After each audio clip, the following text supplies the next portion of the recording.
Practice set 3.3 first question.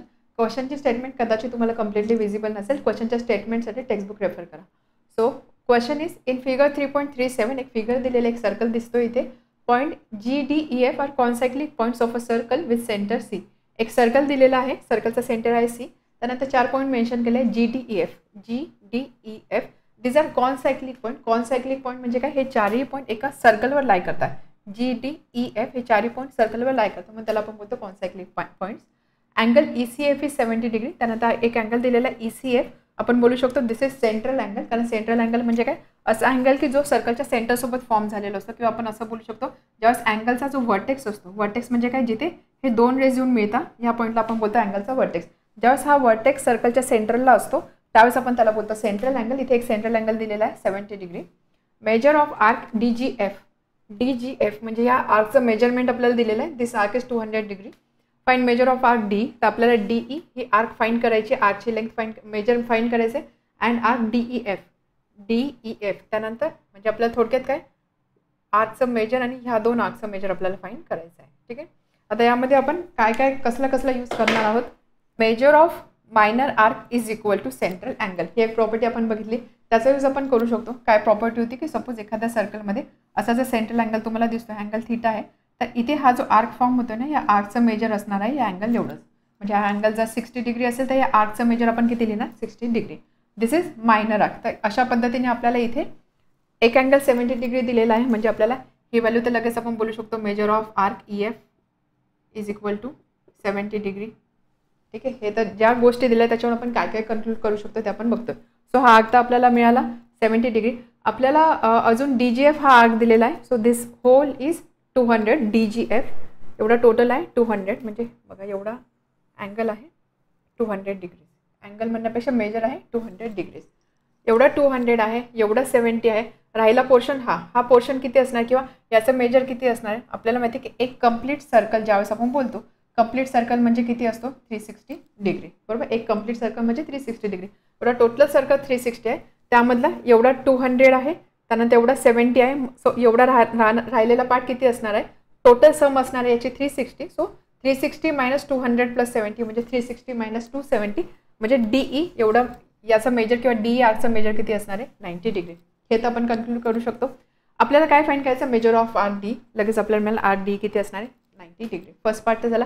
Second part major of arc DEF हा arc आपल्याला पाहिजे, म्हणजे आपल्याला एवढी टोटल मेजर पाहिजे. DEF म्हणजेच काय, DE + EF. DE आपल्याला मिळाला 90, EF आपल्याकडे ऑलरेडी आहे. So 90 + 70. This is solution for second part. So आपण एकाच प्रॉपर्टीचा यूज इथे केलेला आहे. Measure of minor arc is equal to corresponding central angle. त्याचा यूज करून आपण बाकीचे सगळे अँगल फाइंड केलेले आहे. ठीक आहे. समजलं सोल्युशन कसं बनणार आहे याचं. So solution here angle ECF is equal to 70 degree and therefore measure of arc EF is equal to 70 degree. Reason, measure of minor arc is equal to corresponding central angle.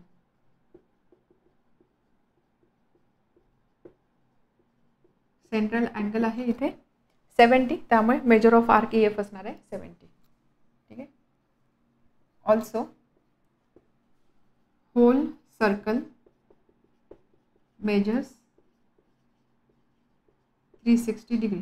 एक total circle आपण 360 degree एवढा angle consider करतो. Therefore 360 degree is equal to आपल्याकडे जे angles किंवा जे major available आहे त्याच्या फॉर्ममध्ये आपण हा 360 स्प्लिट करतोय. So 360 degree is equal to measure of arc DGF.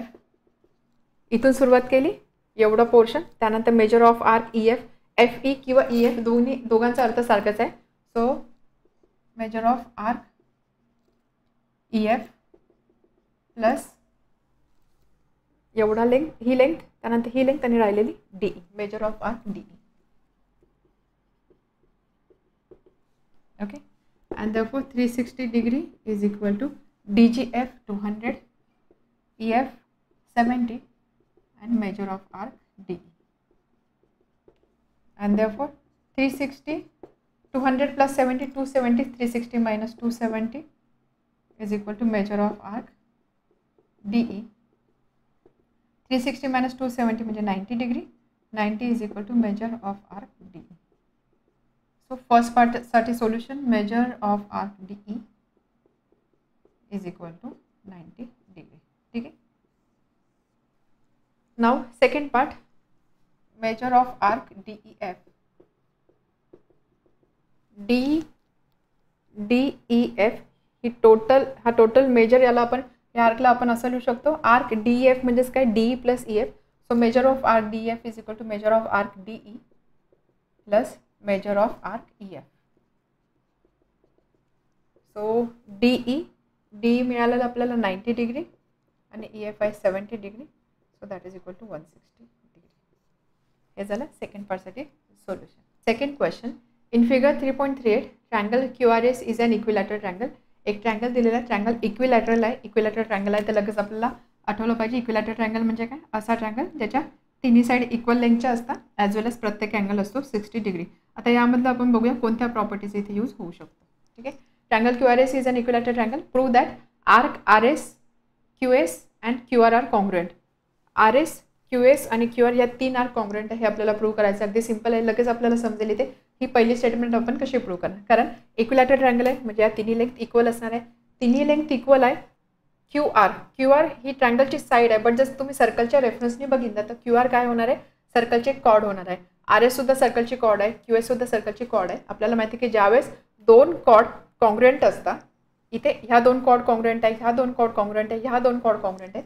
ज्यावेळेस दोन कॉर्ड कॉन्ग्रुएंट असतात त्या केसमध्ये त्याचे करस्पॉन्डिंग जे आर्क्स आहेत ते आर्क्स सुद्धा कॉन्ग्रुएंट असतात. त्यामुळे या तिन्ही साईड किंवा या तिन्ही कॉर्ड एकमेकांना कॉन्ग्रुएंट आहे, त्यामुळे त्याचे करस्पॉन्डिंग आर्क जे आहे ते आर्क सुद्धा कॉन्ग्रुएंट असणार आहे. That is solution for first. Okay. Arc RS congruent to arc QS congruent to arc QR. एका प्रॉपर्टीच्या आधारावरती आपण फर्स्ट स्टेटमेंट प्रूव्ह करू शकतो. सेकंड आपल्याला प्रूव्ह करायचं आहे measure of arc QRS is 240 degree. QRS म्हणजे हा टोटल मेजर आहे, हा मेजर 240 हे आपल्याला प्रूव्ह करायचं आहे. हे आपण कसं प्रूव्ह करणार, आपल्याला माहिती आहे की टोटल जो कंप्लीट सर्कल असतो, एक सर्कल म्हणजे आपण किती अँगल कन्सिडर करतो 360 डिग्री. बरोबर. एक कंप्लीट सर्कल म्हणजे 360 डिग्री. आता इथे जर तुम्ही बघितलं QR plus RS plus QS ही total QR plus RS plus QS ही टोटल असणार आहे, टोटल मेजर असणार आहे 360 डिग्री. बरोबर. तिन्ही आर्क ह्या तिन्ही आर्क इक्वल व्हॅल्यूचे किंवा इक्वल मेजरचे आहे. त्यामुळे सपोज जर मी x डिग्री एवढं मेजर कन्सिडर केलं आहे, x प्लस x म्हणजे 3x is equal to 360, x is equal to 120. म्हणजे प्रत्येक आर्कचं मेजर किती येतं 120. So this is 120, this is 120, this is 120. आपल्याला फाइंड करायचं QRS म्हणजेच काय, एवढी लेंथ एवढी. सो QR प्लस RS म्हणजे arc QR plus arc RS. Arc QR is 120, arc RS is 120, 120 plus 120 240. अशा पद्धतीने सेकंडचं सुद्धा सोल्युशन आपल्याला मिळणार. अगदी सिंपल क्वेश्चन आहे. So solution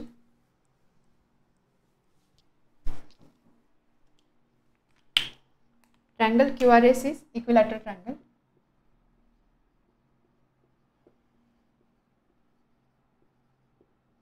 and therefore QR is equal to RS is equal to QS, that is QR congruent to RS which is congruent to QS.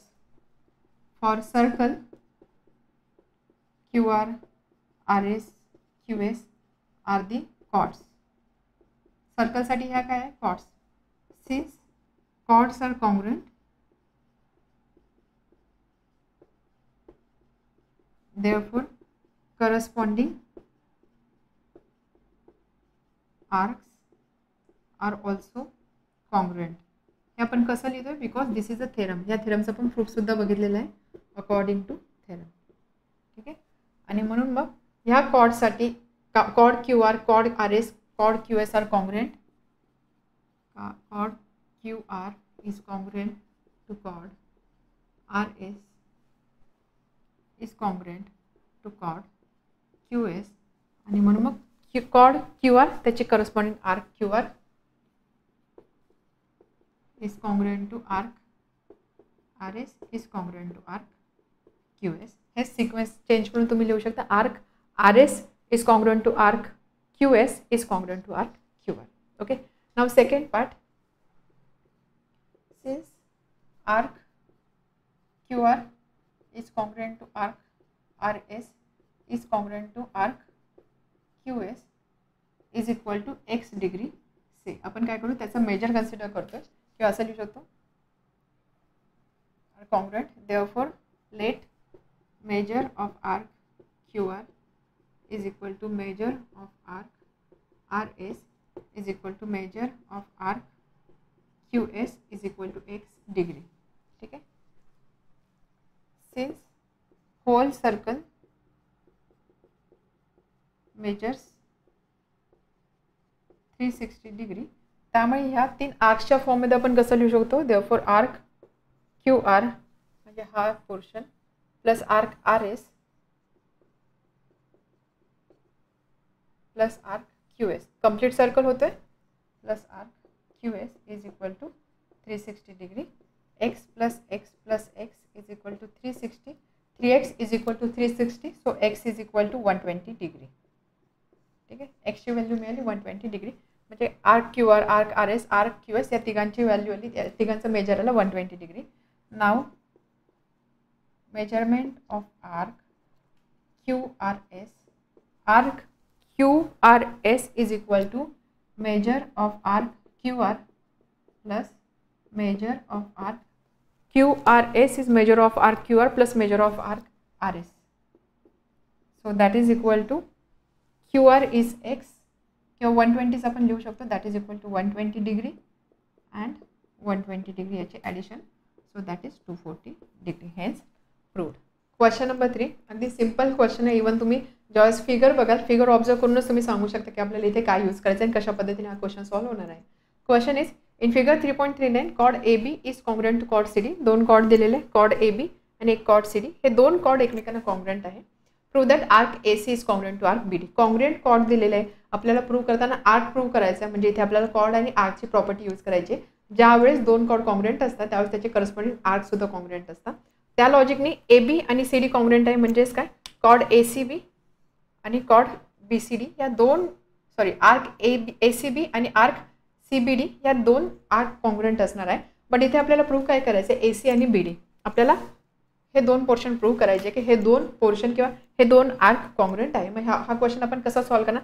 इथे जर तुम्ही बघितलं ACB आणि CBD याच्यामध्ये हा पोर्शन कॉमन येतोय. ACB म्हणजे AC प्लस CB, CBD म्हणजे CP प्लस BD, दोन्ही ठिकाणी CB हा पार्ट कॉमन येतोय. त्यामुळे ज्यावेळेस आपण arc ACB measure of arc ACB is equal to measure of arc CBD लिहूया, त्यावेळेस ACBला आपण AC प्लस CB, BCDला CB प्लस BD लिहिणार. त्यावेळेस काय होणार, BC कॅन्सल होणार, म्हणजे राहिला काय AC आणि BD. AC आणि BD हेच आपल्याला कॉन्ग्रुएंट प्रूव्ह करायचं आहे. ठीक आहे, समजलं. एकाच प्रॉपर्टीच्या बेसिसवरती आपण हा क्वेश्चन सॉल्व्ह करतोय. So solution given chord AB is congruent to chord CD and therefore chord AB is a corresponding arc ACB is congruent to arc CBD. Reason, corresponding arcs of congruent chord. Corresponding arcs of congruent chords, that is arc सारखे आहे म्हणजेच काय, त्याचा measure सारखा आहे. Measure of arc ACB is equal to measure of arc CBD. But आपल्याला prove करायचं आहे AC आणि BD, त्यामुळे आर्क ACB याला आपण असं लिहिणार, दॅट इज